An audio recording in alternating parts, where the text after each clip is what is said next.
Is looking good.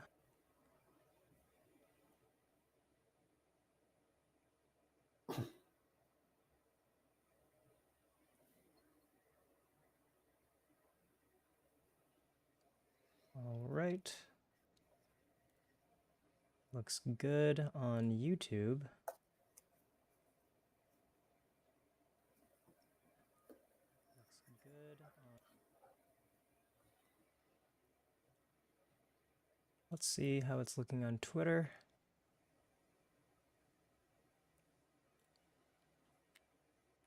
Cool. It's looking good on Twitter as well. Let me just send this over to just the Twitter.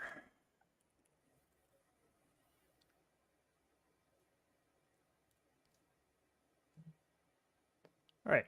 It's looking good in both spots.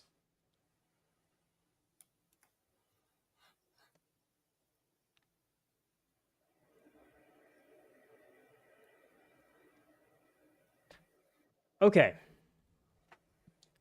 Hello, everybody. This is... Introduce yourself. Me, Tom Hashemi from Custom Clay. That's how you pronounce your last name, Hashemi? I think it depends where in the world you're from as to how you pronounce it, but yeah, that's how I say it. Okay. I thought you were like maybe half Japanese back there. I wasn't sure. But that's a much more European way of pronouncing it than I would have imagined. Tom, why don't you go ahead and tell us what you do, where you work, and what problems you're currently experiencing? For sure. So I run a communications consultancy called Cast from Clay. We are specifically a policy communications agency. So we try and help our clients navigate the world of public policy. That normally means taking relatively complex research and trying to apply it and communicate it and distill it into a form that policymakers and related audiences can understand. And specifically the problem that Anthony and I have been talking about is how do you find RFPs, requests for proposals, for us, a consultancy to pitch for. RFPs there are good bits and bad bits about RFPs. I think most consultancies, given the choice, wouldn't participate in an RFP process. You just want the contract awarded to you. But we don't live in a perfect world, and sometimes you have to do things that you don't always want to do. So finding good RFPs promptly before they're out of date is definitely a business challenge that would be lovely to resolve. Okay. And what would you say the window is on some of these RFPs? Like, how quickly do you need to make a decision? And then what is that decision-making process? We don't have to go into the criteria, but what is the timeline of you see a new RFP to we have to decide whether or not we want to invest resources into pursuing it? What does that timeline look like? I mean, we'll make a decision pretty quickly on an RFP. If it ticks all our boxes and it's exciting and we think we've got a good chance of winning it. So if it's in our sweet spot and there's no reason why, like nothing that turns us off, then we'll make that decision pretty rapidly. Not least because you want to try and affect the RFP process as much as you can. So getting calls in with the prospective clients, trying to shape how they're going to respond to the pitches as they come in. And obviously, the more time you have to do that, the better your chance of doing that. The RFPs themselves, I mean, the time window on an RFP varies hugely. It can be as short as a few days to respond, sometimes a couple of months. It depends on the organization. Okay. So ideally, the quicker the better, correct? Like there's no situation where you'd like to be dragging your feet on this. 100%. Okay. The sooner the better. Okay. And how many people are in this organization? How much manpower do you have behind this process? We have 13 people, not all of whom would participate in an RFP process. So again, it depends on the scale of the RFP. If it's a small project for us is anything under 40, 50,000 pounds. So what, $50,000, $60,000. Under that size, probably one, maybe two people would work on the RFP response. A good size project for us is like 100 to 150K US. And then you'd have 2 to 4 people working on it. Anything above 300 grand for us would be a big project, and you'd get 4, 5, 6 people working on that. Got it. Okay. So it varies. basically. 100%. Yeah. Yeah. Okay, so why don't we build a system today that looks through your RFPs and tries to help you make a decision? It doesn't have to necessarily make the decision for you, but it should alleviate some of that manual parsing. So when you look at an RFP, and maybe it might be helpful to pull up an RFP. For those who are not familiar, I myself am definitely not familiar. There's, at least in this particular example we have here, there appears to be a lot of text. And especially in this part where it gets really, really dense and perhaps maybe hard to, more tedious to sit through, why don't we like figure out exactly what we care about within something like this and then have it sort of spit out something more digestible? Because I'm sure a lot of this is not the most important information that you need to make a decision of should we invest more manpower into something like this, because I'm sure manpower is probably your most limited resource. Yep. Okay, so let's try and just let's try and map this out very quickly. So we know that we have RFPs, and they come in the form of a .pdf file sometimes, and then also sometimes you get them in like a .word.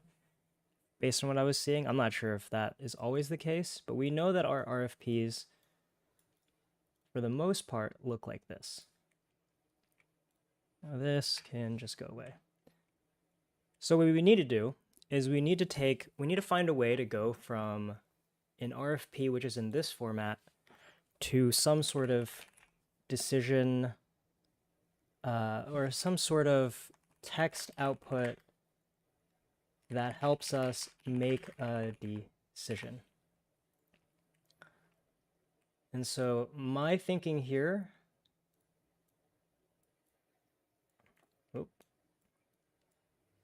not my best geometry work, but my thinking here is that somewhere along the way, somewhere between step 1 and step 2, we need to apply some sort of criteria. And so this might actually just look like,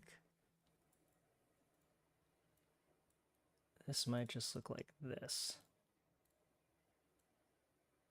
Really rough, but some sort of criteria needs to be applied, because then we can go from all this raw text, we can process it through some criteria, and then some form of text appears that helps us make a decision, which I'm sure is like how it currently works at your org, right? Because like usually it's like a human being right here. You're like, all right, we've got this RFP, Joe or Jane, can you take a look and, like, I don't know, write a report where it's like, should we go after this or not? And then if not, like, why didn't we? Or if we are pursuing it, why should we? So this is sort of my general understanding of this process. I'm sure it's more nuanced than that. And so you sent me over this nice little criteria, which has a few things. So it looks like what we're looking for here is we need some stakeholder engagement, some executive positioning, and all of these words I honestly have never seen before in my life. I'm not going to I'm not going to pretend I understand any of this. I'm just going to assume that you I'm just going to assume that you know what you're doing and you know what you're talking about here, and I'm going to trust the large language model to do the rest. So the beauty of this, I don't actually need to know what any of the criteria means. So let's try and architect something in here that can kind of do this for us. So we know that all of your files and folders are in this Google Drive, right? See, we have this Google Drive here, yada, yada, yada. So we know that we're looking for a file within our Google Drive connection. I have already connected mine just to save us some time. We know that it's going to be shared with me. So we want this. So right now I'm setting up a trigger, which is like, when does this thing run? When do we want to run this workflow? In my mind, I think it is most ideal if this runs like when a new RFP enters into your system, right? That makes Yep. sense. You're not always going to be, you don't want this to run like, every single day. You want it to sort of react to whenever you guys are finding new RFPs, or if we develop something that puts RFPs in there for you, we want it to react to that. Okay. And the next thing we're going to have to do is we're going to have to, this will return all of the files that it sees, but it's not smart enough to know that what we actually want is the file itself. So what we're going to have to do is when we pull a list of the files that are new, they're going to give us a file ID. That file ID goes in here, which tells our automation, all right, this is the file ID we need to like actually download so that we can get the contents from. So we're going to do that. And then now we're going to plug in the secret sauce, right? This is my secret server. And I'm going to have to blur this out for the stream, but you'll be able to see this just fine. Maybe, I'm actually not sure. And so what it does is very simply, it will take any PDF and it will turn it into a string. And so the problem with make.com and these no-code automation platforms is that they're really bad. I mean, they're great at some things, but they're really bad at other things. And this sort of operation is like one of those things that it's just terrible at, because like the way in which you discover, or the way in which you choose a function to run a process on is like bounded by a name. So like there would be no way for me to like look up, oh, I need to turn a PDF into some text I can actually use. Like I've got all of these different like services. I don't know which one does the thing I'm looking for. And so this is like a very common problem in these no-code platform tools, which, I mean, I'm probably boring you with this information. Oops. We just are going to need to figure out a way in which to send my server some information that it will absolutely need. So in this case, where is it? I need to create a, oh, great. This is so funny. There's a button behind this get started button that I cannot access. Let me see if I can, there we go. So what we need to do is, my server likes to be spoken to in a certain way. And so we have to speak the right language to it. And so what we're going to have to do is we're going to have to create a JSON. And we know that this is going to be called PDF to string JSON. And so within this, we know that we're going to pass it a URL. And this will be some text. And there won't be a default. And then I believe in my code, there's another value called isBuffer. And so this is like just some, this is some like very nerd technical stuff. So I'm not going to bore you with this, but basically what this will allow us to do is it will allow us to find the URL from the downloaded, or actually it won't be a URL in this case, it will be a buffer. Again, not gonna bore you with the details here. I'm gonna have to run this one time. So unlink this, run it once. Found a file, amazing. And within our file, we have this thing right here. So this is a buffer. Now, it's basically, they took your PDF, which had all the nice formatting, and they turn it into a bunch of numbers. Right. It's just what they have to do.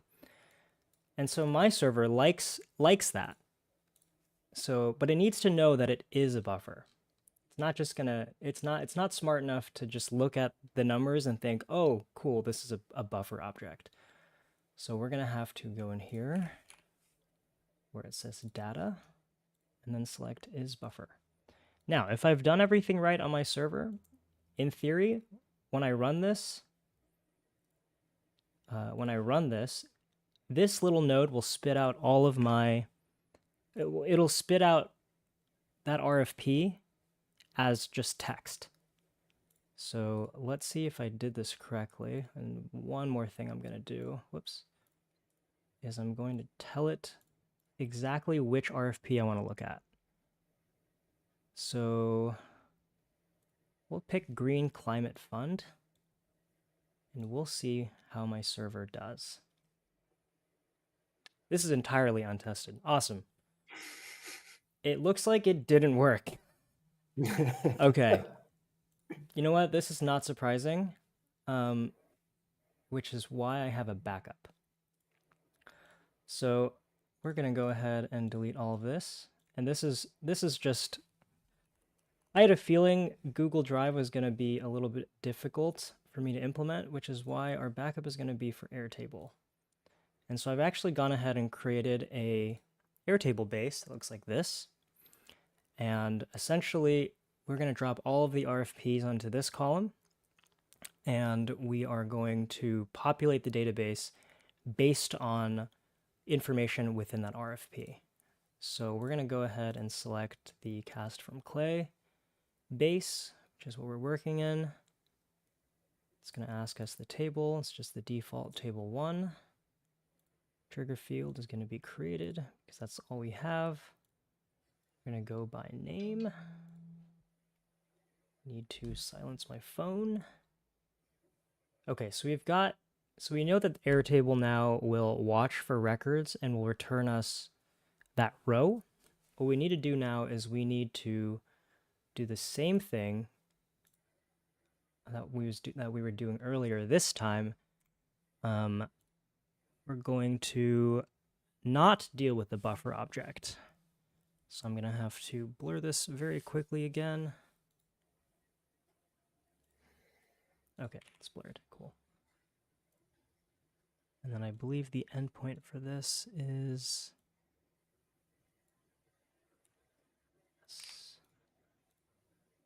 so it's a post. Content type is JSON.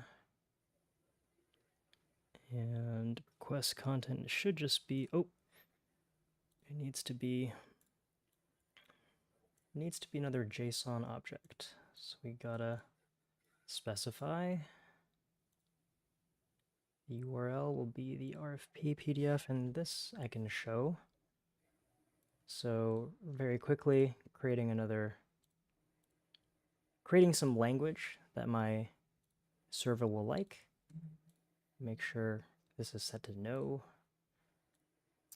And then How often do you work with technical people versus non-technical? Because I have no idea what you're doing. Yeah, that's actually kind of that's a good question. I'm usually not working with technical people, and so I understand that a lot of this probably goes over the head of most, but this is more so that this content I think is geared towards people who wish to one day be technical, because I think a lot of like these no-code platforms require a level of technicality that you'll need to understand in order to implement, and also like it kind of creates this sense that like, oh, this is actually what it's like to build these sorts of systems. Because I've watched a lot of like YouTube videos of people sort of abstractly talking about this, and then whenever I go to implement, I'm like, this is so much harder and so much more obscure than what I was expecting. So I've always wanted someone to like explain things very technically, so that it makes it easier for me. I know that the listening experience for you, the guest experience for you, is probably not ideal, but I also want people to see like exactly what it's like. For sure. And this is just one of the ways in which I can do that. Okay. I'm mostly here to, actually, my goal here really is just to see the reaction on your face when this whole thing gets built and it does exactly what you're looking for. I will Because be a once happy we get man. it, yeah, because once we get to that stage, oh boy, it'll get exciting. This is sort of just the boring stuff that we have to get through in order to get there. So let's test this real quick. So the JSON, whoa, did this not?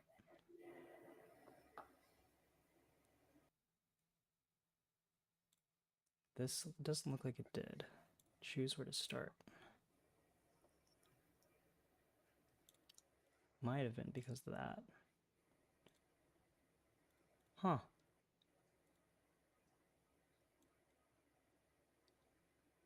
Let's see. Did I do this correctly?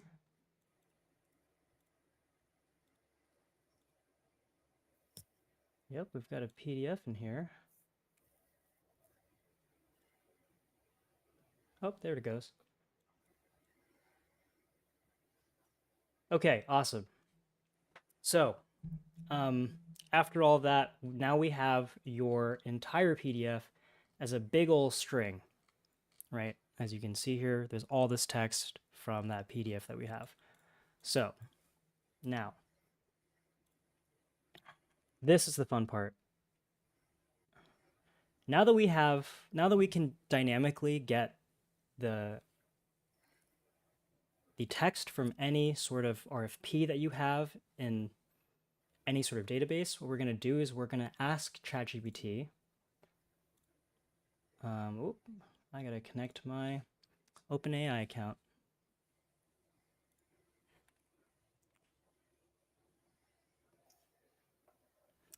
Actually, let's just demonstrate it here first, because this may make more sense.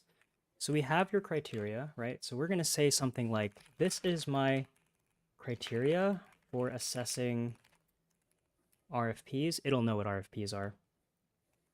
And I'll just copy and paste that. And this, actually, let's keep telling it what we want. Based on my criteria, provide a score with your reasoning for whether or not we should pursue this. So this is the criteria, and this is the RFP in question. And here we'll just drop everything that is within that RFP that we're looking at. In this case, sure, why not? Just to be clear on that list, there is the first section is things that will lead us to pitch, and there's a second section which is if we read this, it means that we're unlikely to proceed. But I don't know if you need to identify that in the. Again, I don't. The beauty here is I don't need to be an expert.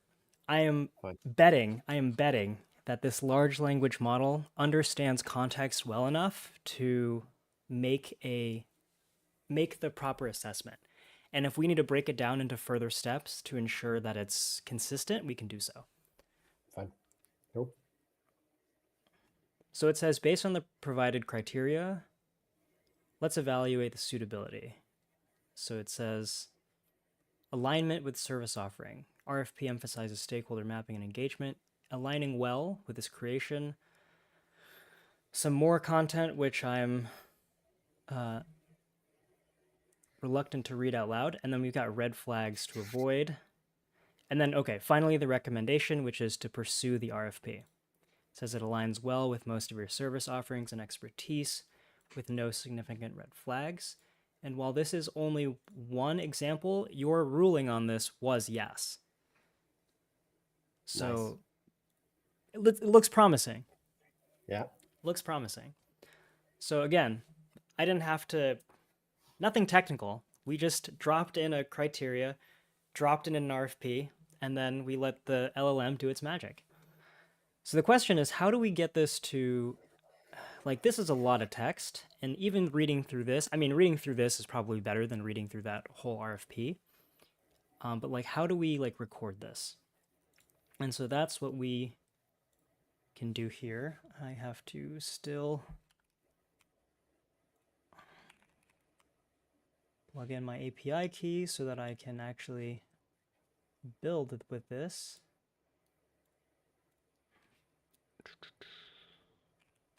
let's see. We'll call this Tom key.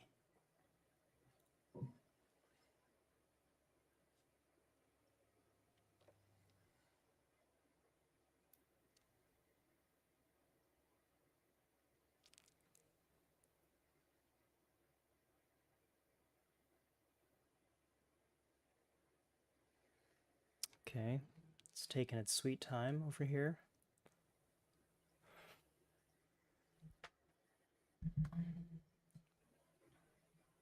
Okay, while that loads, Tom, why don't you tell me about how often something like this could change? As in the criteria. Yeah. The criteria are unlikely to massively change, really. I mean, our business is very focused. Our core disciplines are pretty set. I mean, sure, we might add one or two and drop one or two at some point in time, but broadly speaking, those will remain our kind of core offering from a service point of view. The focus of the business is 100% in the policy world. That is highly unlikely to change. The reason there's a reference in here to things to do with Eastern Europe, especially Ukraine, is because we have a team there. So again, I mean, maybe one day we don't have a team in Ukraine. Maybe we change the business model, or maybe we add geographies. Sure, but these are long-term decisions. Our target clients are very closely linked to our kind of focus area. So we do a lot of work with NGOs, with foundations, organizations that do a lot of work in the policy space. Verticals, I think, is the one thing that could change. So by verticals, we're kind of looking at different sectors that we act in. So traditionally, we've done a lot of work in energy and in the environmental sector, humanitarian, international development type stuff. That's this, I guess, the space where it's most likely to change, and that we can work. Our skills can be used in many other sectors. We're more generalist in terms of the skill set and agnostic in terms of the vertical. So we could definitely add new things there. Okay. So the short on that is it will change, but perhaps slowly. Yeah. Okay. So the reason I say that is because I'm trying to make a system that will be as easy for you to maintain as possible. A big thing with automations, and it's true across not just automations, it's true across software, is that things break. And ideally, you want to build systems where the people who are not technical are able to modify it easily and still have everything run smoothly. So what we're going to do is we're going to maintain this Google Sheet. And I haven't done a whole lot of Google Sheet automations. I've done a bit. But what we're going to try and do is back in our integration in this step, we're going to mimic what I did here. But we're going to make it dynamically bring in content, bring in text from here. So cool. I'm going to try and do this on the fly. So the logic being, we would just update that Google Doc, and then that would update this process. Mm-hmm. Fine. You would never even have to.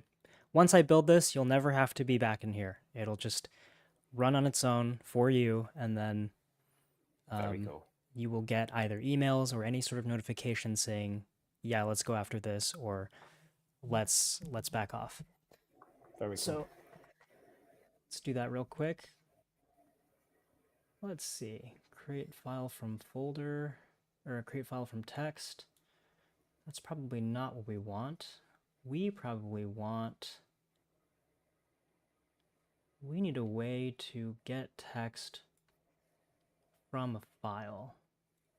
Okay, in these cases, what I also like to use ChatGPT for is for specific problems like this, like technical problems, where I'll say like, how do I get the text from a Google Doc file via the API? Which endpoints do I need?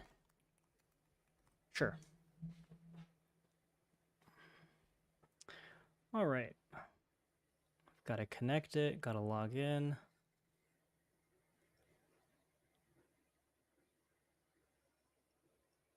Documents.get.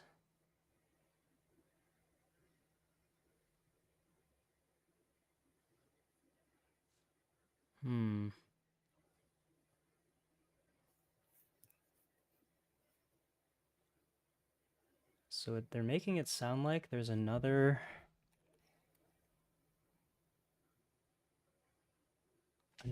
service. Oh, and indeed there is. There is a Google Docs module. Okay, so it's probably just get content of a document. If I had to guess. So let me go ahead and blur this while I log into my Google Drive account.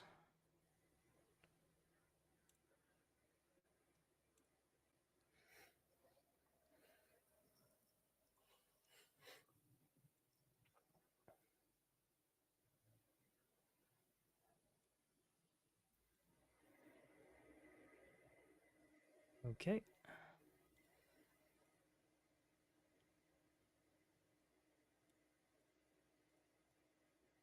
Oh, that's fun.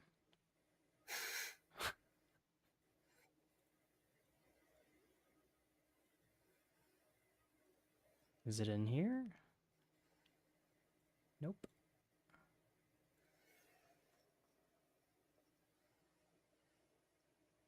Huh.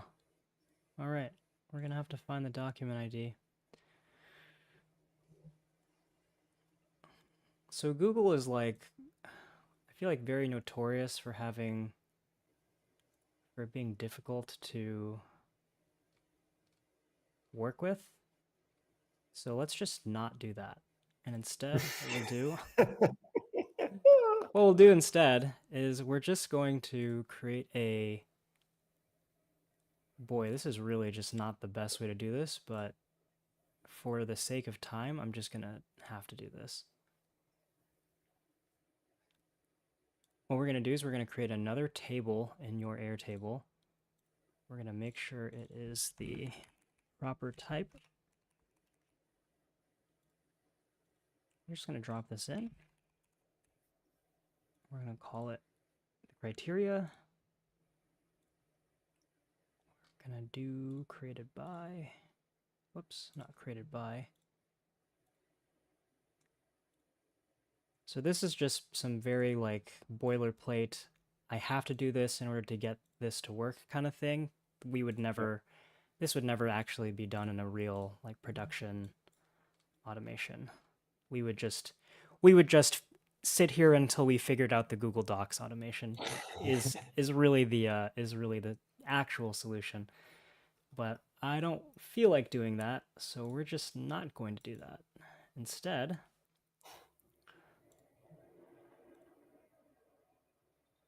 we're going to hack it together and then just manually pull that criteria from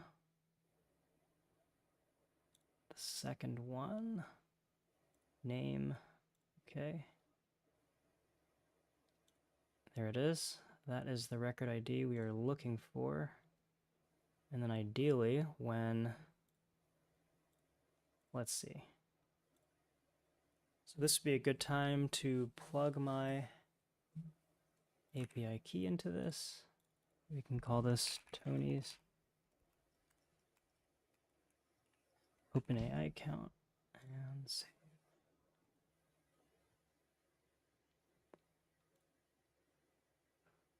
All right, I've got access to the latest model.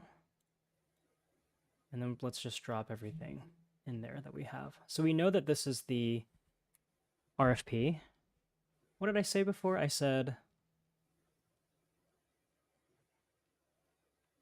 this is my criteria for assessing this.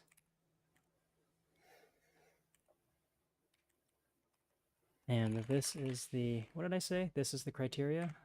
Okay. Yep.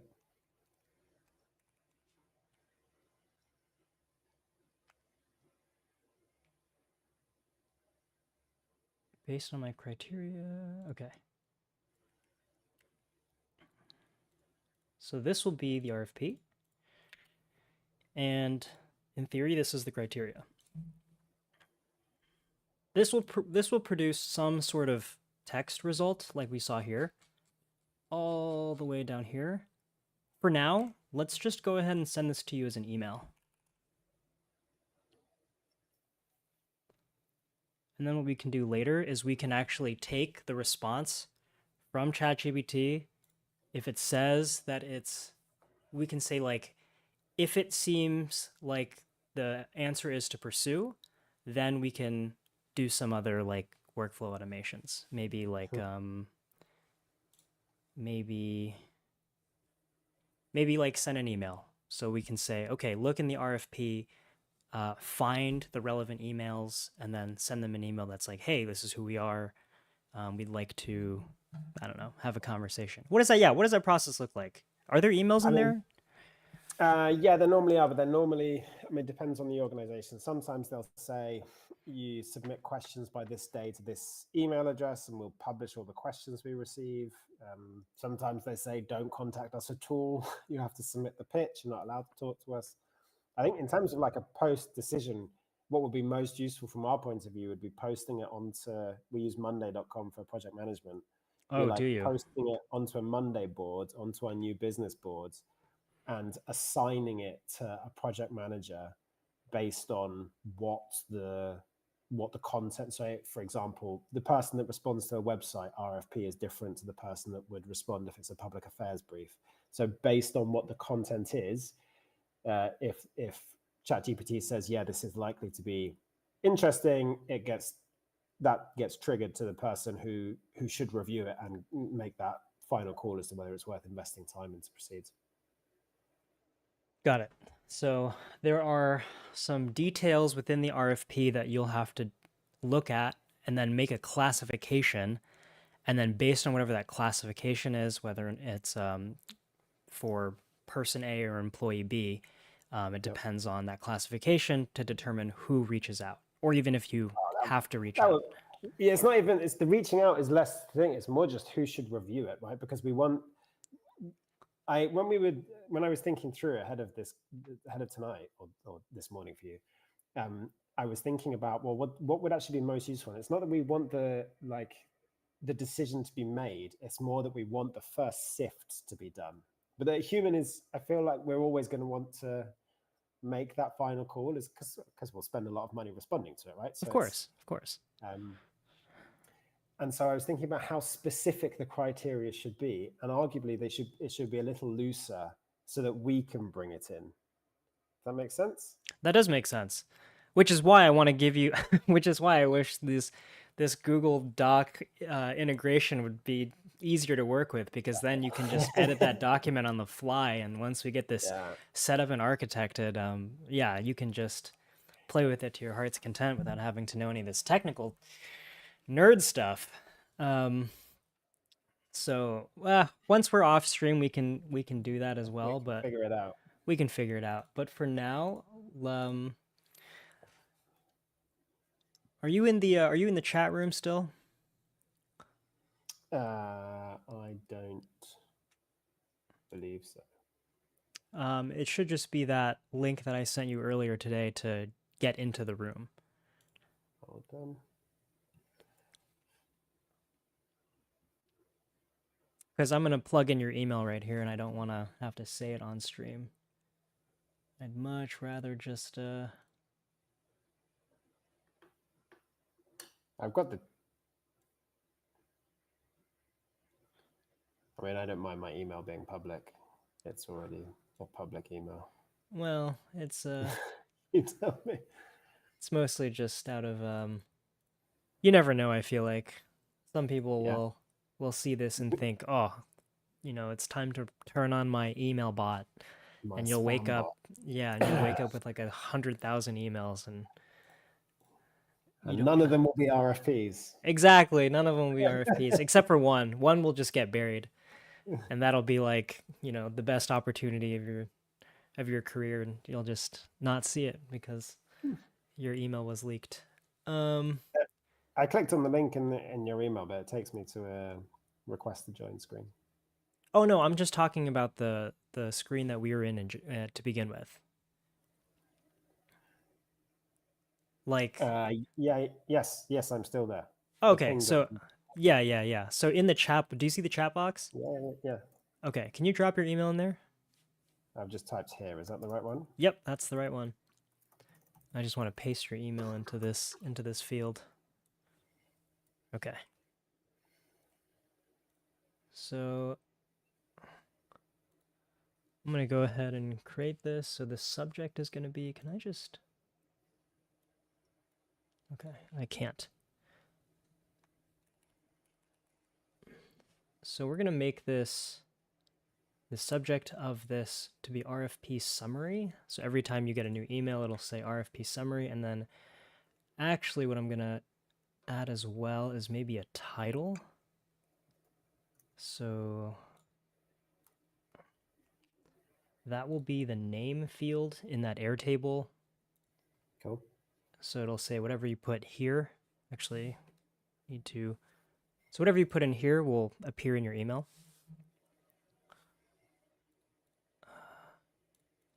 And then the content will just be everything that ChatGPT said. Okay. Let's give this a quick run through. Let's see if it works. And then, oh, I have to tell it where to start.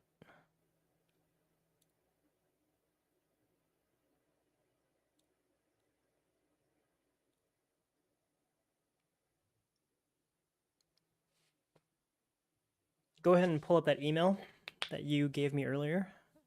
You should be getting something there really soon from me.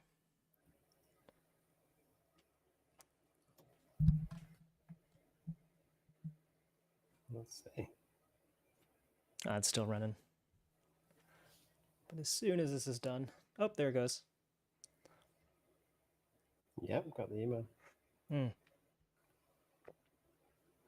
Perfect. Amazing. Cool. Cool. So we've got the sort of like baseline assessment workflow done. So we'll say like RFP assessor. Let's see if we can take it one step further, just because I have you here. Can you just describe to me again what the Monday workflow looks like for you? So we have different. We've got different boards on Monday. So there's we have a new business board and just line items for each pitch that we're going for, whether it's an RFP or not an RFP, like a referral or an existing client. And on that board, each line item will get assigned to a different person who's managing that response. So I guess if this got pumped into Monday.com, and then I don't know whether you can do this in Monday, but choose a user based on the content. Oh yeah, that is totally possible. It just is going to depend on how you like to pick the user. So from the content that you got in your email, what would you need to know?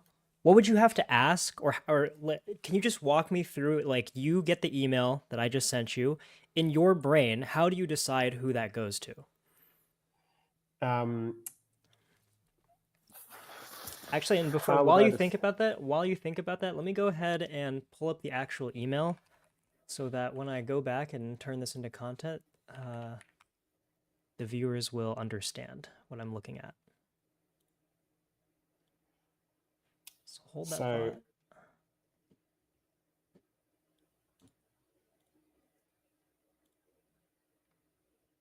This is just...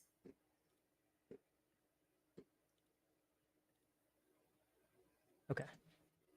The beauty of this bit is it means that I don't have to do anything. Yeah. Other people get jobs. I mean, that's what we're all trying to do, right? Yeah. That's what we're all trying to do. Okay, so we've got this wall of text. Based on this wall of text, what do you care about in here that will help you determine who to select for the job? Budget, target, like the service definition. So anything above like 60, 70K, I'd want to see it. And I'd be interested in reviewing it. Anything under that price point, someone else can deal with straight away. I don't need to be involved in it. Okay. So that would be the first thing.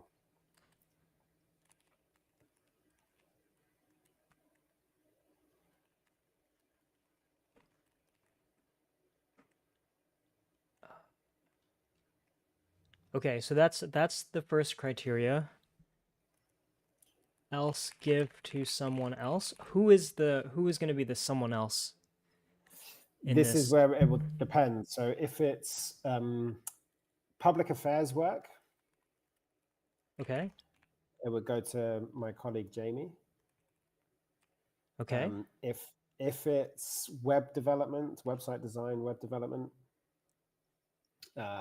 it would go to my colleague Natalia. I think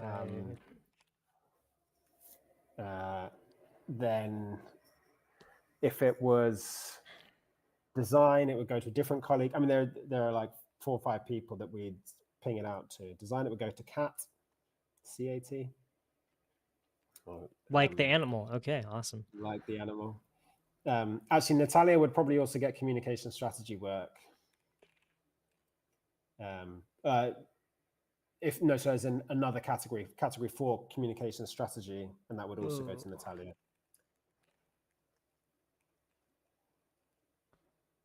And then there'd be some double headers as well. So if it's a campaign, then it would go to me, Natalia, Jamie, and maybe Kat. And for a campaign, we're talking like 100K plus. But then normally you'd have multiple different component parts to it. So several people are going to have to work together to bring that one in.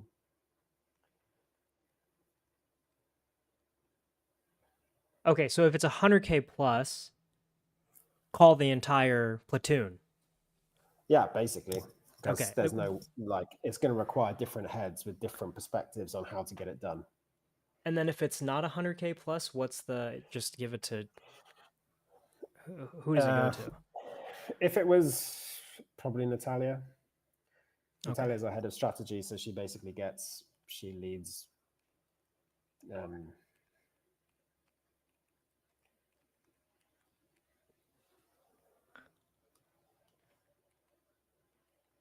Okay, here's what we're going to do. I'm going to send you the login credentials of this make.com account. Yep. I'm going to need you to go in here and authenticate with your Monday account. And then you can let me know when you're done with this. I'm going to give you the details to this account in the chat. So I believe it is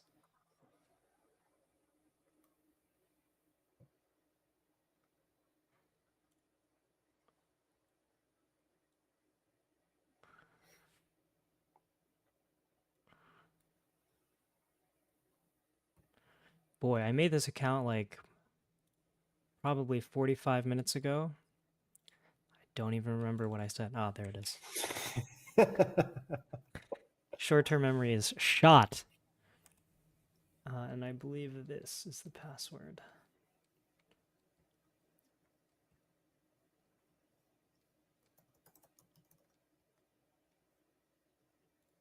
Oh, okay.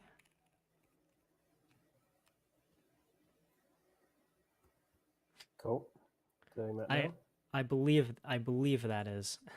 Let me know. Let me know if that's not the case. I thought the password was going to be saved in my clipboard, but it is not. That's not the password. That's not the password. All right, try removing that last. Try removing that last number.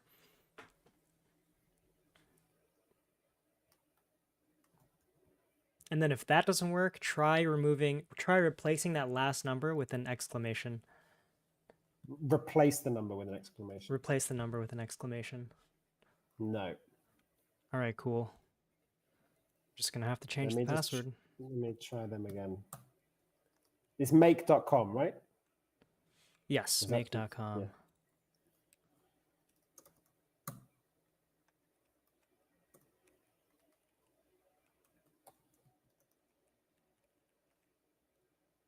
Oh, I've triggered their...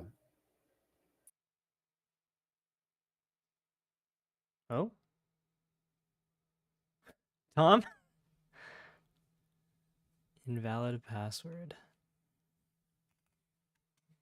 All right. I don't know if anyone's here, but if you are, W to you.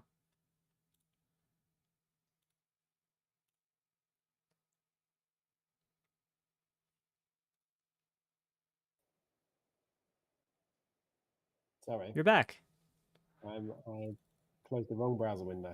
Ah, I closed the wrong browser window. Let's see if that...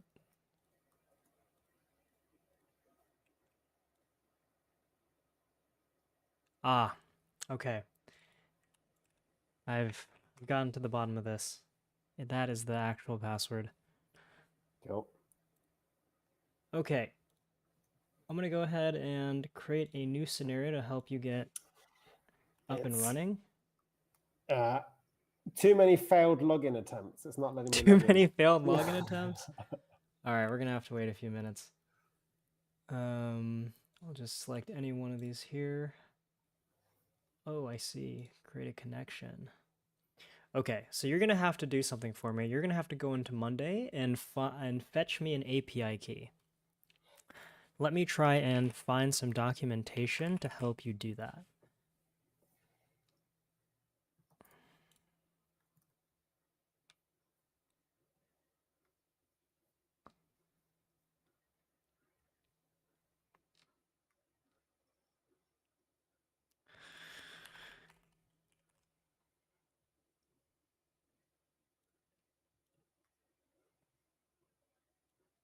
I think I've got it. Do you? Okay, go ahead and paste that in for me.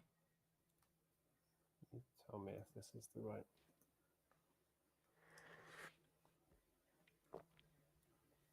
That looks right.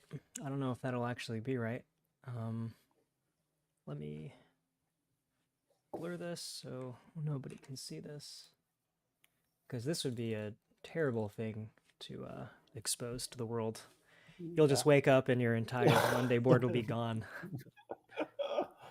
And we'll call this cast from clay assignment.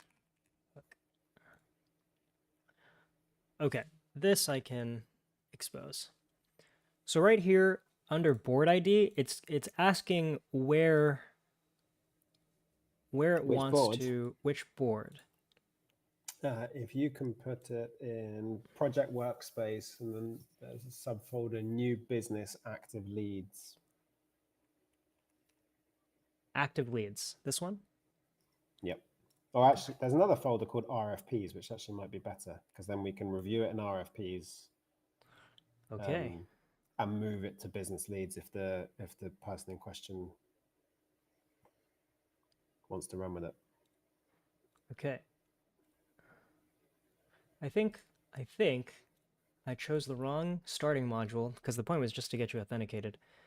Let's see, get an items column value. So what are we trying to do here? We're trying to add a new row, I'm guessing, to a specific board. Yep. Okay. So we're trying to, within, what are they called? Items? Yeah. So it's probably going to be create an item. Create an item. There's a on that RFPs board, there are three, what are they called? Three groups, and each row is an item. The top group is RFPs to review. So what we wanted to do is create a new item in RFPs to review on that board and assign it to the relevant person. Got it. So let's do it this way. Let's create an item. We're already connected. So now we just have to give the item a name. So the name will hopefully be the same as we have in here. So the way that I'm thinking about this is what we'll do is we'll create a form. And let's just create a form view. And this form will be a really easy way for people to submit new RFPs. It'll just look like this. Give it a name, whatever it is, attach the file, and then, oh, this shouldn't even be there. Don't worry about that.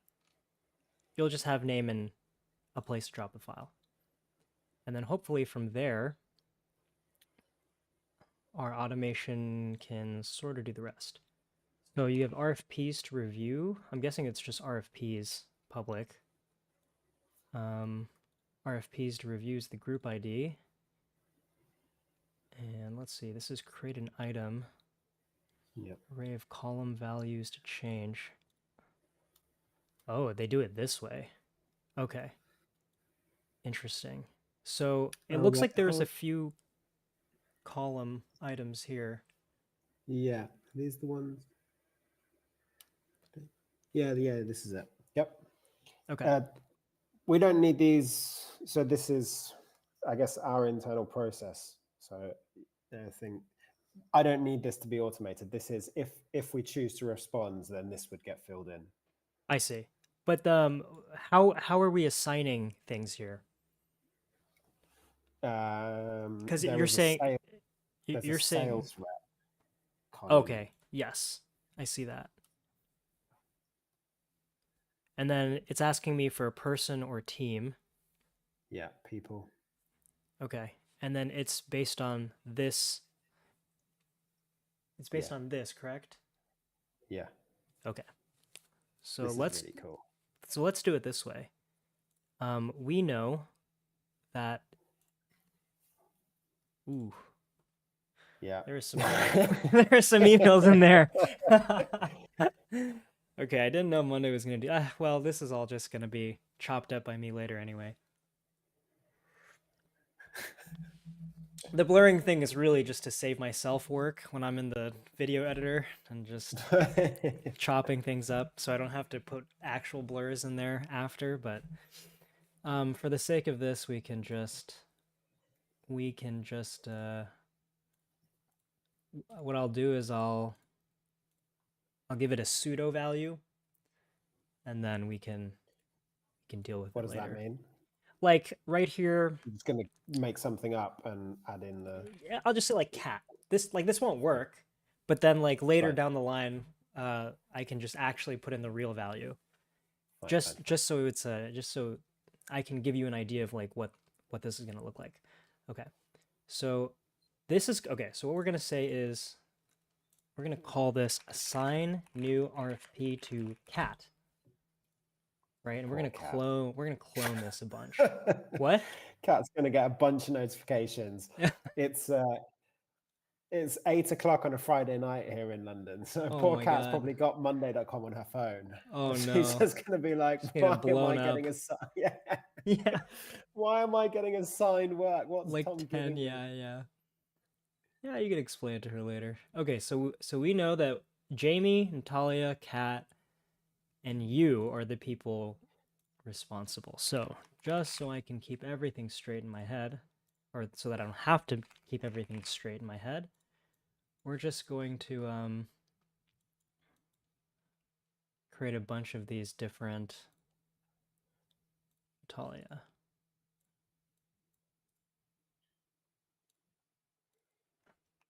Am I spelling her name correctly, by the way? I feel like this is.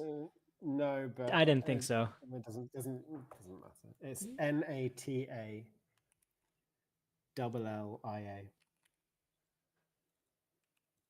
Okay. All right. So we're gonna have to do some more work here. So once again, we're gonna ask. So this is where it gets like, this is one of those issues where like I need to go into my code editor because I need to call upon a very specific function that OpenAI gives me to structure whatever OpenAI says into a format that's easy for me to process and that's really predictable. I'm not going to do this, but I can at least demonstrate what that would look like. And then later on, we can figure out how this is actually done.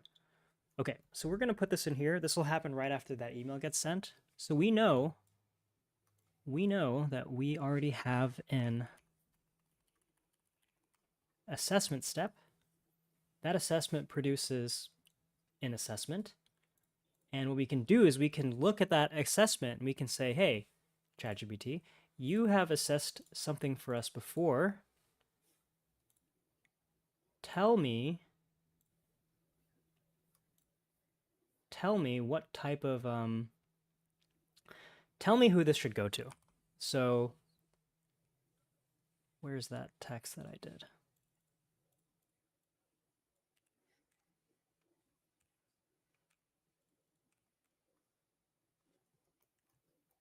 So we're going to drop that text in here. Let's see. Did that summary include everything we need? To make a call on who to. Yeah, specifically this text. Sorry. Yeah, I mean it's got the money in there, the budget. It says in the second line what the requirements are, i.e. the service, Okay. which is what we need. So yes, and it has the kind of the explanation of why it's worth responding to. Okay. Which would be useful context for the person to read first before they read the RFP. It's like, this is why ChatGPT says review. Got it. Okay. Based on the summary, or based on this evaluation, respond only with the person responsible. With the manual assessment. So do you guys just go around fixing these problems for other people and building these automations? This is your job? Dude, this is what I wish my job was. I feel like the problem, the current problem is that people don't even know their problems are fixable. They just continue along with the status quo, and I don't know, they just don't, they're not looking for it as a solution. They don't know. Frame change, isn't it? Huh? It's not the frame. It's a frame change. It's not the people don't know its capabilities, and so it's hard if you're not someone like you. Like, I have no idea. This is something that I'd thought about, of like, this feels like it should be the kind of thing that you don't have to manually do. But I mean, I have without you, I'd have absolutely no idea I wouldn't know where to begin. This is just not my world. Yeah, I know. That is what I assumed was going through most people's mind. Most people are probably not engineers. Most people probably don't spend their time building with these things. They don't know that these things are possible. However, ChatGPT exists and has been out for about a year now, and we all know how that works in our day-to-day. But like I told you in our initial call, like, how long did it take people to figure out that Google was useful? Yeah. And then how long between, oh, Google's neat, this is nice to have, to it is now a staple, a necessary requirement in my life? Like, so the time. Do you do stuff where you like almost sit in with the business to see what they're doing, and then you're like, I mean, half this stuff you don't need to do. You could automate that. You can automate this. That is what I'm trying to do more of. We do that, but the problem is businesses like don't even think that that's going to be worthwhile, because I don't think they have any concept of what is automatable and what isn't. Like, I think even you are a little bit further along on like understanding like what automation, like you have that instinct where it's like, oh, this task is like so tedious, this should be automatable somehow.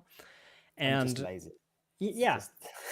But like, I don't even think most people know that. Most people aren't even thinking like, oh, this is something that's automatable.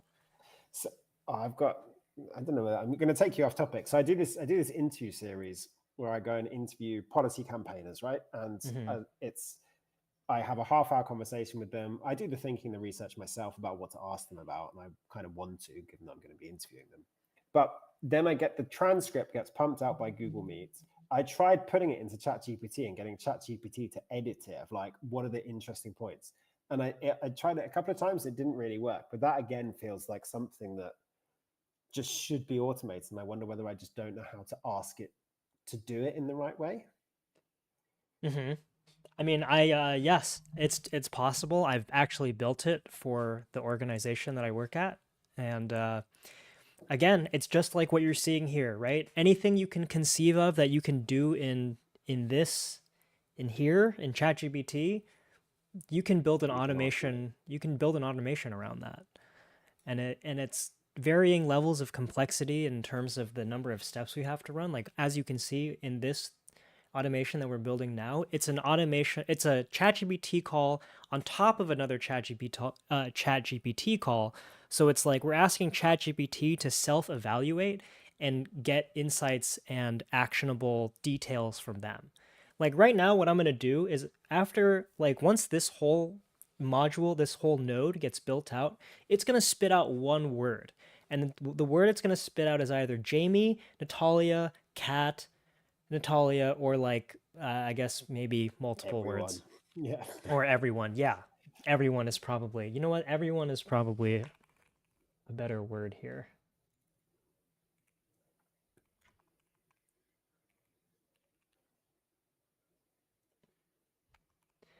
And then we're going to update your Monday board accordingly, according to what ChatGPT says. And this is like, I mean, those mechanisms are like very technical and like requires someone with, you know, some programming experience in order to build.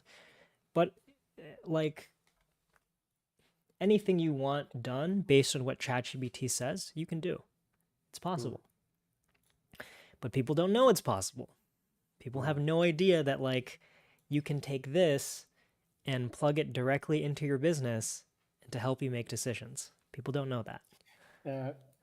One of my colleagues is actually asking for the link to watch this. Oh, Just I'm like, yeah, I can just I can drop this into for you right now. There you go. thanks.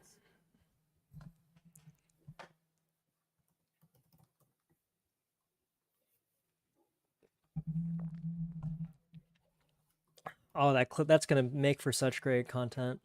Me ranting about why people don't know how to use ChatGPT. Oh, that's gonna be great. Can't wait. All right.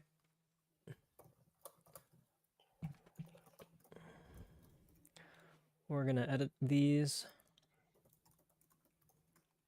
Tom. And then, oh, shoot, how did I spell this? Natalia. Natalia.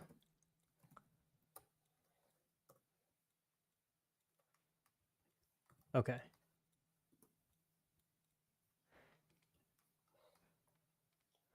Oh, this is a fun little automation. Okay. So we're going to set up a filter. What is it? Cat. So is for cat. And then we will take, we're going to have to rename this guy to make it easier. So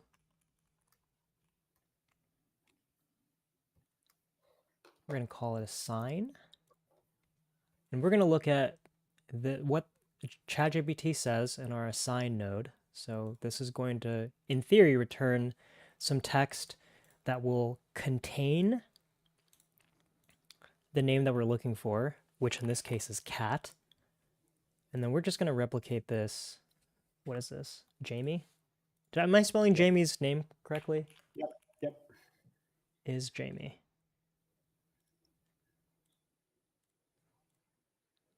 So contains Jamie.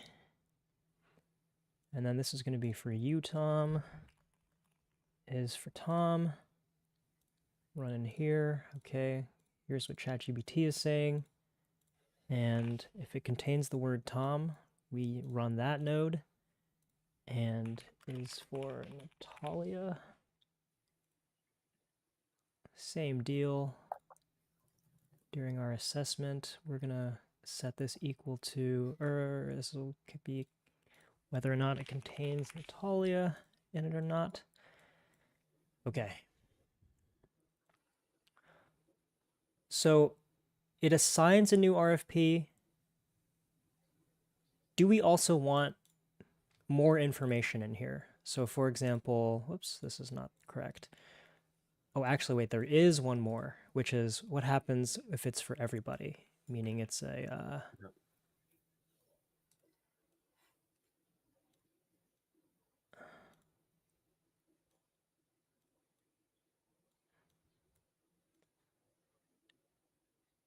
so we're just going to say everyone.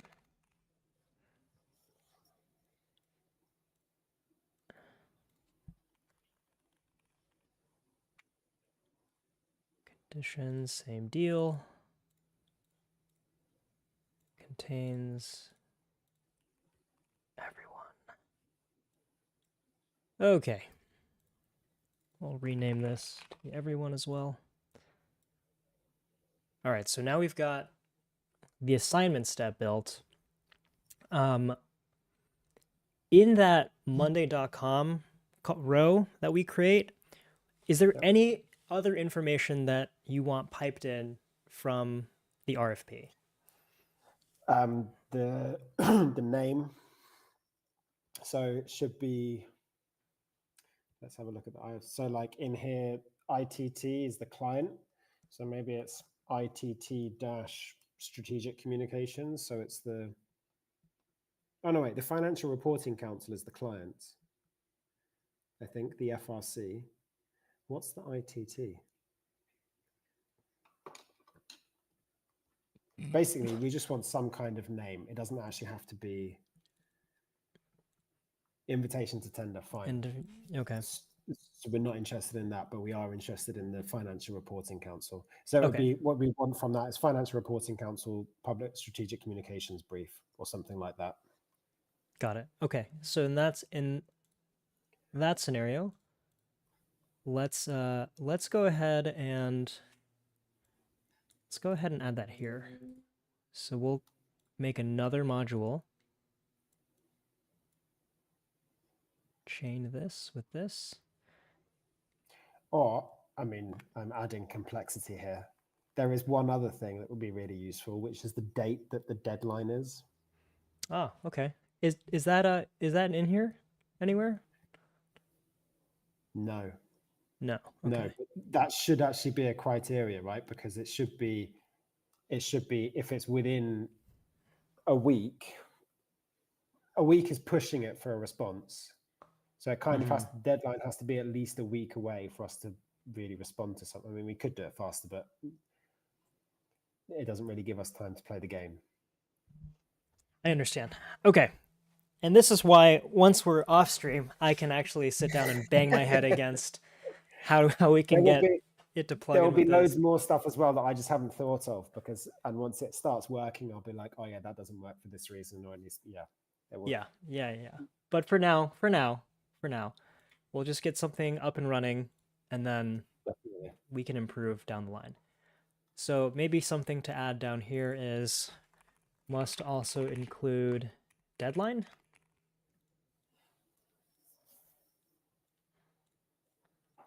And then, did you say anything else? Was it just the deadline?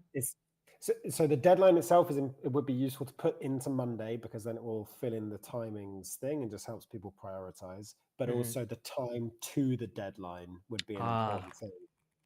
Like, do we have enough time to respond? Because that's more of the first of those is to go onto the RFPs board. The second is actually part of the assessment criteria of whether or not it says we should look at it before it gets to the board. So in this case, obviously, it's a past historic RFP from 2020. So we'd need it to recognize that we can't respond to this. Yes. Okay. And then is this right here, the November 2020, is that the deadline or is that just when it was published? That's the date when it was published. There will be a deadline in this document. So if I search for the word deadline. Yeah. Deadline for receipt of tenders by 5 p.m. this date, this time. Yeah. I see. But it appears as though there are multiple deadlines. So which one do you actually care about? I mean, for an RFP like this, the deadline for the inquiries, so the second of these would be the deadline that we want to have in there because that's when we can actually ask questions about stuff. If we're responding and we're not able to ask questions, we're not putting ourselves in a great place to win it. So we care about this. We care about the earliest deadline. Yeah. Okay. That isn't the issuance of the tender. Yes.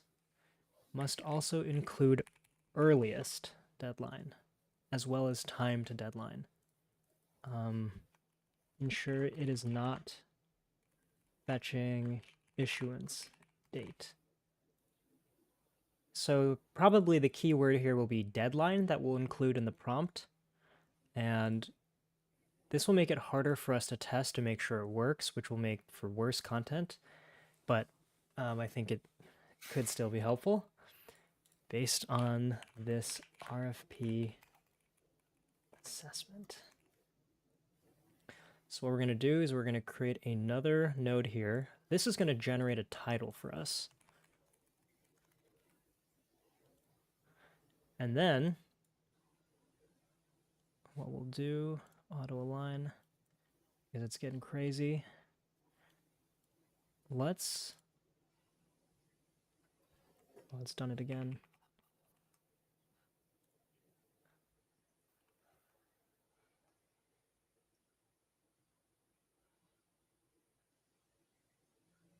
Surely.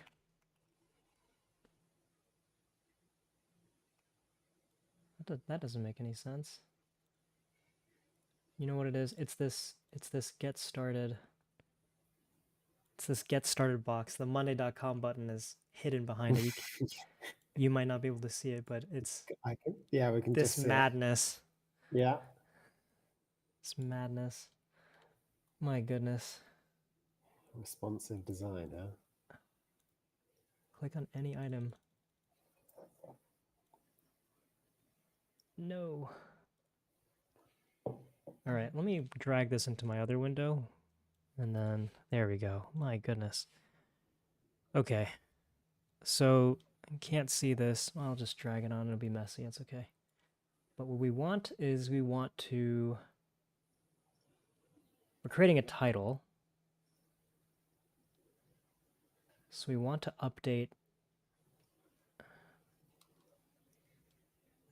create a new item. Okay. We'll drop that right here.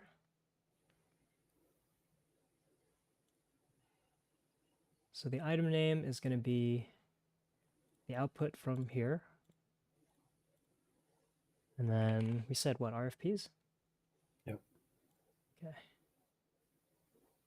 Why do I vaguely remember doing this? Huh. Okay, I guess not. Okay. We figure out who it needs to go to. We generate a title for it. We put it in your Monday board under the RFPs board, specifically under the RFPs to review subcategory. I'm not sure what the proper word is here. Let's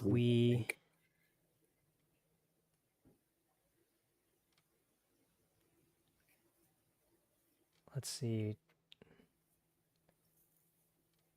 Anything else you'd like to change here? Maybe action to follow up? Is that after you've made a decision? If someone gets added, like tagged onto the Monday item, they'll get a notification which tells them like you got something to deal with. So I think that's the action to follow up would be on them of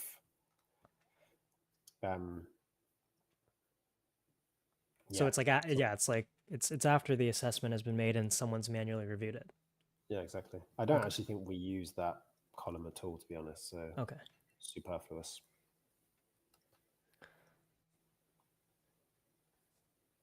Okay, time is this is a difficult one because I'm guessing this deadline column, and maybe you can double check. Is this column a date time type of column? It's a date, yeah.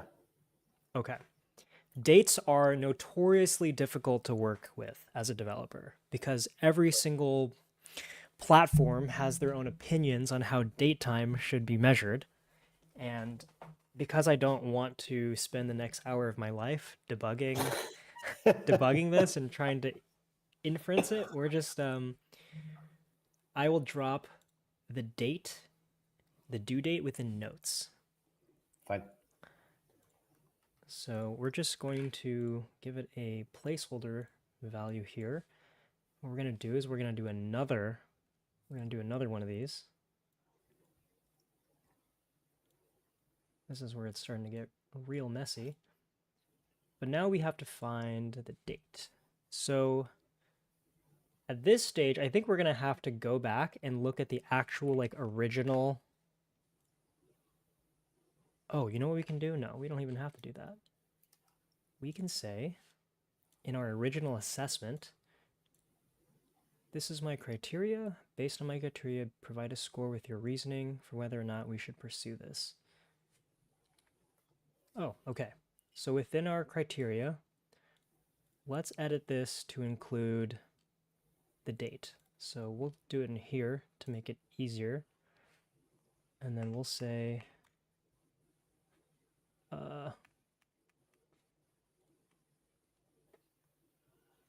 be sure to include, what is it, a deadline?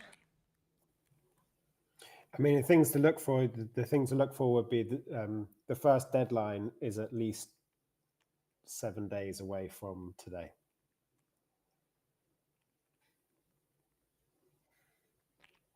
Okay. Because we have to do a dynamic date, what we're going to have to do is we're going to have to hard code it into our automation. So we're going to say, based on my criteria, provide a score with your reasoning for whether or not we should pursue this. Also be sure to include any deadlines you find. Also be sure to include any deadlines you find. Check the deadlines against the current date, which we know is now.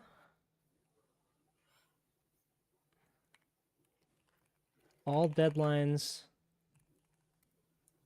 let's see, before the current date are invalid.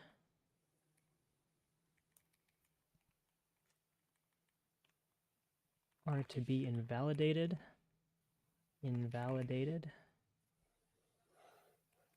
And be sure to include the amount of time we have until the earliest deadline. Let's see, be sure to include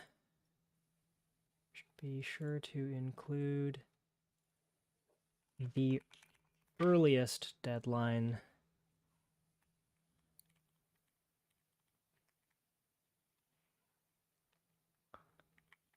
check the earliest deadline against the current date.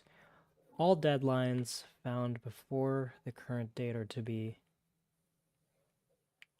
let's see. All deadlines found before the current date invalidates the RFP, entire RFP.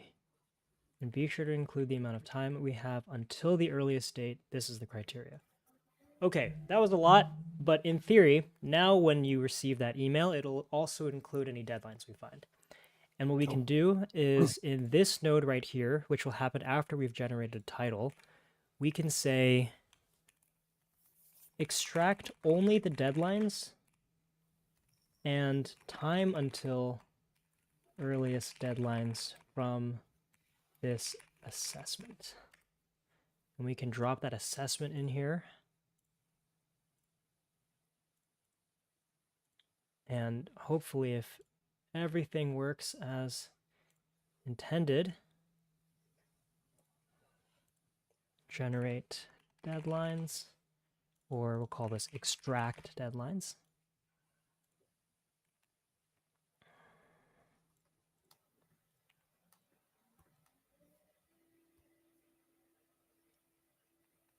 We can extract the deadlines into here. Okay, let's run this one time. Someone is going to get a notification. And we'll see. Actually, wait a minute. No, they won't, because I have instructions here that says if it's an RFP in the past, it'll immediately invalidate it. But for demonstration purposes, I'm just going to remove that. All deadlines. Yep.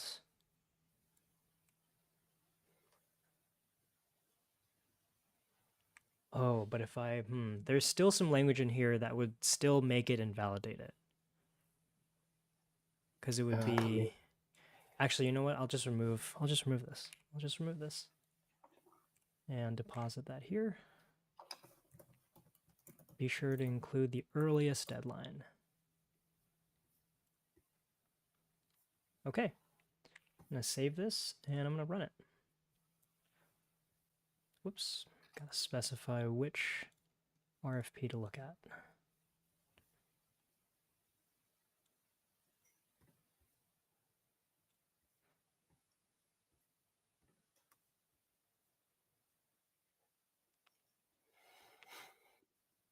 So this probably won't assign it to anyone because I don't have the correct values in this area, Yeah. but everything else should run. Sweet. Yeah, sweet. And then also, what could be interesting is I'm going to see how much it costs per run. Oh yeah. My guess is it will probably run you. Yeah, so my previous run here, and this I don't care to show. All of the testing we've done so far has cost us 7 cents.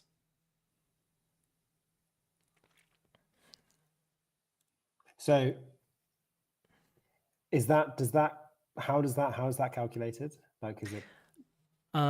So it calculates based on the number of tokens that it sends in. So when we plug in that entire RFP, each, not word, but each token within the RFP or within the body of text gets counted towards the final bill. Fine. So I believe ChatGPT 4 token pricing is something like, oh, it's something very small. Yeah, it's 1 penny per 1,000 tokens. Fine. So I very have quickly. no idea how many tokens are in an Yeah, RFP. yeah. We're gonna do this. We're gonna make that very clear. So if I copy and paste this whole thing, token counter. How many pages was that RFP? Just out of interest. This was 8 pages. Fine. So that's normal length. Okay. That's 4,000 tokens. That'll cost you 4 pennies. Penny is a cent. Yeah, right? a cent. Yeah, 4 cents. And then Fine. on top of that, we'll need your criteria. So we're looking at around 4 cents, 4.3 cents per assessment. Okay, I got the email. All right. And it's correctly got the deadline stuff. It's added to the deadline. And it's added in the title. Amazing. I'm going to go ahead and pull that onto stream and yeah, for people to see. It has piped it through onto Monday as well. It piped it into Monday as well? Yeah, it's into Monday. Beautiful. The title is, it's got... yeah, we got the earliest deadline in here. Yeah, it's got the earliest deadline. Very cool. Very cool indeed. Amazing. So it's put the earliest deadline into the notes and I can't actually open it. Oh wait, there we go. Yeah, this is perfect. This is great. Awesome. That's and it looks cool. And it looks like for that test one, it should have gone to Natalia. Is that correct? Also, I spelled Natalia's name wrong. This could have gone to Natalia or Jamie. Probably more on Jamie's side of things, but I mean, Natalia would have likely get involved in this as well. Okay, so it looks like the assignment could use some work, which, I mean, granted, I didn't try very hard in this section, but we can better define this in a later iteration. But yeah, that looks like, this is very cool. Yeah, looks like it's doing what it's expected. So, question for you. Sure. So we talked before this call of whether you could get a bunch of different RFPs, so you have some kind of scraping mechanism. Mm-hmm. I guess then the costs would they'd start to significantly increase, right? Unless you were doing some refinement on which RFPs you scrape. I guess it depends on your criteria. So scrape it, because what we need, right, is we need an actual .pdf to land in this into this Google folder, Google Drive Yep. folder. And in order to do that, you would need to, well, you need a website, a list of websites that might have PDFs, that might have RFPs. Do you have that resource? No, that would be very hard. I mean, um, we could certainly create that list, but then there are loads of organizations that we won't know exist, right, Right. until they come up in a search. Okay. And so how is it that you're currently finding them? Like, I know you have someone manually going in to look for them, but like, what are they even Yeah. searching on Google? So normally we'd search like the discipline, so whether it's website or strategic communications or brand strategy, then add something to do with policy to make so that we're looking for policy organizations that are doing a website or doing stratcoms or whatever. Hmm. And then we'd use the Google like timeliness filter. So something that's been posted in the last month or the last 2 weeks or something. Google time. Okay. Okay. And then so you would just run that search, go through every single link in that, and then is there Basically, like yeah. you're just like looking through all the different pages? Yeah, I mean, you'd make a call on that search results page whether the organization sounds good, whether the snippet looks like that it's worth reading the RFP, and then if it is, click open the RFP, spends 5 minutes reading through the RFP. Um, but then we'd have to do that. I mean, most RFPs that we see are a no, right? And Yeah. there's something. So the what would be great would be you'd like preload those searches. The RFPs would get automatically downloaded and put into this folder. ChatGPT does that sift, and we'd save hours. Yeah. And more importantly, it's less about the time saving. It's more about it would get done all the time because this is the Yeah. kind of job that no one wants to do. So you just Yeah. push it back. This is basically lead generation Yeah, for your org. Yeah. it's finding money. Yeah, It's a it's treasure finding hunt. money. Yeah. That so I'm off the bat, what I would say is probably to find some sort of offshore resource. Like write down exactly what you're looking for, like what search terms should they be using, what filters to apply, maybe Yeah. record a video on how it's done. And then because they don't actually need to comprehend any of what's going on, they're only just looking for the RFPs. So if you can sort of tell them exactly what an RFP looks like, you can get someone pretty cheaply. We're talking like maybe $5, $8, $10 an hour, US dollars an hour, to go through these sites and download all the RFPs. And then because Yeah. they don't have to do any of the work of like comprehending, it's just, drop them into the folder and then they appear on your CRM, whatever it is they're Yeah. using to track these campaigns. Oh, they drop it into the folder. ChatGPT assesses whether or not it's worth us looking at it, and then Hmm. it goes Yeah. into Monday. Yeah, that process works. Yeah. So that's another way in which you can do it. It's not fully automated, but I think in terms of like price effectiveness, cost effectiveness, that is going to be way better than like hiring someone like me to figure that out for you manually, because this will be like thousands and thousands of dollars up front, and then Yeah, likely a long, startup cost, versus like if you just get someone in here, teach them the basics on how to do it, get them cranking. Once you figure out, I don't know, your ops side of it a little bit more, then it makes more sense to have someone like me come in and say, oh, yeah, actually, we can sort of automate yeah, this yeah. process. But Very from my understanding, websites all look different, and there's not going to be a standard place in which an RFP is found, which means there's going to just be some sifting that needs to be done. Or maybe, I don't know, maybe there is some sort of advanced, maybe something really advanced exists that can look through a website and programmatically scrape it, but like also have to like adapt. I'm not sure. yeah. This is the kind of thing that's outside of my pay grade. Cool. Yeah, This was very cool. cool. I'm glad you enjoyed this. This turned out to be a way cooler build than I could have imagined, I think. Yeah, this was fun to make. This one was this one was interesting.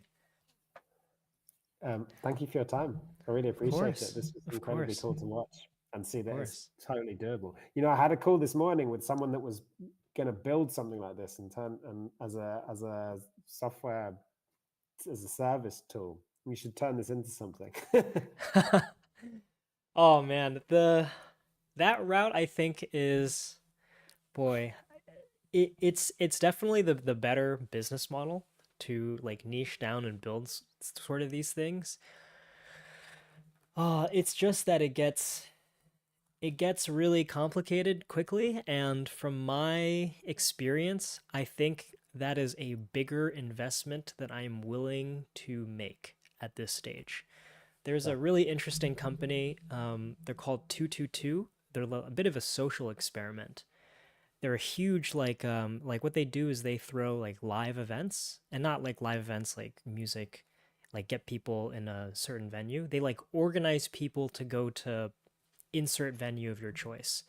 So their business model is really interesting because they don't have a website. Well, they do, but no one is really on the website. Their website only exists to serve a single survey on Typeform, and then all their platform, their service, their SaaS company exists through SMS only. Hmm. So for me as a, end user, I get a text message that says, "Hey, here's the here is the not criteria is the wrong word. Why am I thinking of criteria? I'm thinking of agenda. Agenda. Here's the agenda for tonight. You're going to meet at this location. There's going to be these people there. You're going to sit at this table. Reply Y for yes, and we'll send you the details and the payment link. And if you submit Y, or so the way that this works is if I submit yes, they send me a payment link, I pay. They then text me an address. They say, this is where you're going to meet. I go to the address. It's usually a restaurant in the beginning. And then there's like, 6 other people that I sit with at a table. We all get to know each other. And then after dinner, they all funnel us into some main venue. Maybe it's like a live music event. And so this is like coordinating hundreds and hundreds of people pretty much every week into 2 different live venues. And then it's collecting payments just through SMS. And so this is really like, it's a really smart way to run a software as a Mm. service company that doesn't require any sort of UI, that doesn't require any like UX. It's just purely SMS. And those services I'm really interested in. And something like this, a SaaS service that I'd have to build a heavy UI for to get, Yep. users to understand. I think this is actually a bit of a pitfall. And I would be cautious. I would be cautious to develop something like this because the upfront investment is actually greater than what I think people realize. Mm. So that's why I'm much happier just to build it for individual companies as they need it. Very interesting. Very Yeah. interesting. And as you can see, like there was so much that we did, there was so much that we did that was relevant to only your particular criteria. Yeah. So I think it gets complicated and it's difficult to abstract and go from one to many than it is to go very, very Yeah. bespoke. Yeah. But Cool. anyways, rant over. I Very can, cool. Thank yeah, you. you're so welcome. I can't wait to chop this up and listen to my voice for another 2 hours. That'll be a fun one. uh, Amazing. all right, Tom. This has been fun. Um, let's maybe sync up because this isn't done yet. Let's sync up in like I don't know, maybe a week from now and like fully get this Yeah. functional. I'm your side of the pond next week, although not on your side of America. I'll be Ah, on the East Coast next week. okay. Well, Yeah, what are you yes. doing? Going to see clients. Ah, okay. Try and do some of the in-person version of this. Hmm. Cool. Well, I mean, we don't have to do this in person. Just let me know when you've got a second, and then Yeah, let's do it. we can jump back into it and get everything like actually set up and running the way it should in this. I mean, we're missing like one step, but That would be amazing. cool. That'd be All amazing. right, Tom. Thank you, Tony. I really appreciate it. Yeah, of course. See you later. Have a great day. Cheers.